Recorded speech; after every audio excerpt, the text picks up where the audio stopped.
प्रभु यीशु मसीह के पवित्र नाम में आप सभी को एक बार फिर से जय मसीह की और सलाम।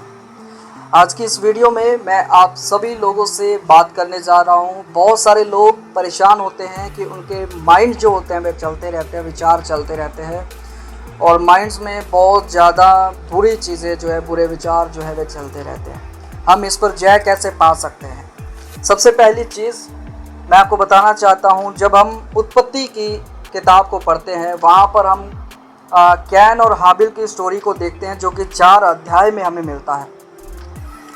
4 अध्याय का मैं आपके लिए पढ़ना चाहता हूँ। यहाँ पर लिखा है 6 वचन में लिखा है, तब यहोवा ने कैन से कहा, तू क्यों क्रोधित हुआ और तेरे मुंह पर उदासी क्यों छा गई है?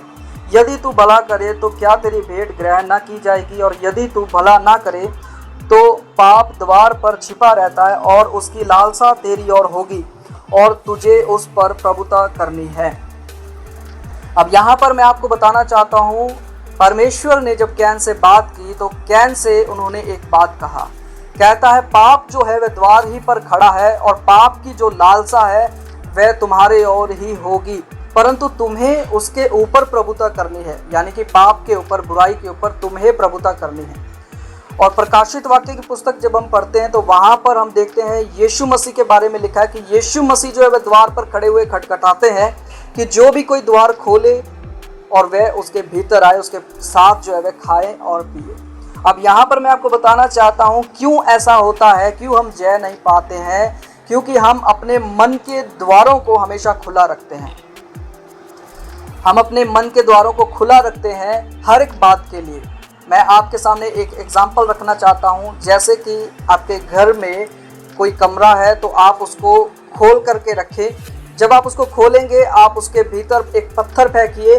पत्थर जो है वह द्वार से होता हुआ अंदर चला जाएगा, परंतु अगर आप उस कमरे के द्वार को बंद कर देंगे, दरवाजे को बंद कर देंगे और तब आप पत्थर मारेंगे तो वह पत्थर जो है वह दरवाजे पर टकरा करके नीचे ही गिर जाएगा, उस कमरे के अंदर नहीं जाएगा। इससे हमें ये पता चलता है कि जिस चीज़ के लिए हम अपने मन के द्वारों को खोल लेंगे वो चीज़ हमारे अंदर एंटर होती है, चाहे वो आँखों के द्वारा हो, चाहे वो कानों के द्वारा हो। जिस चीज़ के लिए आप अपना द्वार को खोल लेंगे वो चीज़ आपके अंदर आएगी और आपके अंदर अपना घर बनाएगी।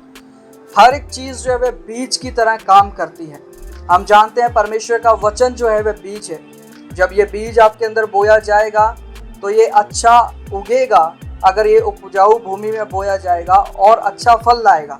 परंतु अगर ज़मीन जो है, जो मन की ज़मीन है, अगर वो निकम्मी है तो आप देखेंगे कि बीज उगेगा नहीं।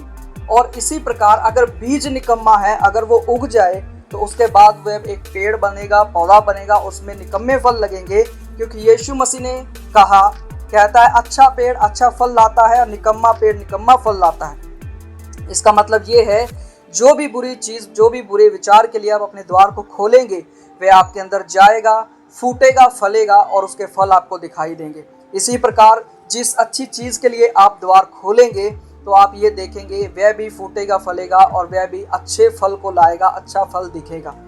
तो तय आपको करना है कि आपके अंदर कौन से फल आप दिखाना चाहते हैं, पवित्र आत्मा के फल या शैतानी या शारीरिक फल आप दिखाना चाहते हैं। तो मैं आपको बताना चाहता हूँ, कैन को परमेश्वर ने कहा कि पाप जो है वह द्वार ही पर छिपा रहता है, उसकी लालसा तेरी ओर होगी और तुझे उस पर प्रभुता करनी है। तो आपको याद रहे, आपको पाप के ऊपर जो है वह प्रभुता करनी है। मुझे, हर एक व्यक्ति को जो मसीह में है उसको पाप के ऊपर प्रभुता करनी है, ना कि पाप को मौका देना है कि वह हमारे ऊपर प्रभुता करे। इसलिए आपको ध्यान देना है, आप किन चीज़ों के लिए द्वार खोलते हैं, किन चीज़ों के लिए बंद रखते हैं। फालतू की बातों पर कभी भी ध्यान ना दें, उन चीज़ों के लिए कभी भी द्वार ना खोलें। चुगली निंदाओं के लिए कभी द्वार ना खोलें। कभी बॉलीवुड, हॉलीवुड म्यूज़िक के लिए अपने द्वार ना खोलें। कभी ऐसी पिक्चर्स के लिए अपने द्वार ना खोलें। कभी भी बेकार की मूवीज़ या सीरियल्स के लिए अपने द्वार ना खोलें। कभी भी बुरी किताबें पढ़ने के लिए अपने द्वार ना खोलें। संसारिक या शारीरिक या शैतानी किसी भी चीज़ के लिए अपने द्वारों को ना खोलें, तो वह आपके जीवन में काम नहीं कर पाएंगे। अगर आप द्वार खोलते रहेंगे तो वह चीज़ें आपके जीवन में बनी रहेंगी। सदा ध्यान रखें। परमेश्वर आप सभी को इन वचनों से आशीष दे। सबको जय मसीह की, सबको सलाम।